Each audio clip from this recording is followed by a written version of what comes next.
अमरावतीतनं इथे संत्रा फळबागांना मोठा फटका बसलाय।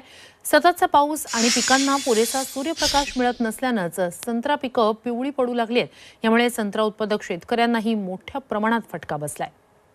याचा आढावा घेतलाय आमचे प्रतिनिधी अनिरुद्ध दवाळे यांनी। अमरावती जिल्ह्यामध्ये पावसाने आपली संततधार लावलेली आहे आणि त्यामुळे मोठ्या प्रमाणात संत्रा उत्पादक शेतकऱ्यांना याचा पावसाचा फटका बसताना दिसत आहे। मी सध्या आलो आहे चांदूर बाजार तालुक्यामध्ये आणि आपण जर पाहिलं तर या संत्र्याच्या बागेमध्ये मोठ्या प्रमाणात संत्र्याची जी आहे ती फळगड झालेली आहे। कारण 15 ते 20 दिवसापासून पुरेसा सूर्यप्रकाश जो आहे तो भेटलेला नाही आणि त्यामुळे संत्रा पिकाला जो आहे तो मोठा फटका बसलेला आहे। आपण इथे पाहू शकतो 15 दिवस झाले आहे, सूर्य निघाला नाही आहे, वातावरण पूर्ण पाण्याचं आहे।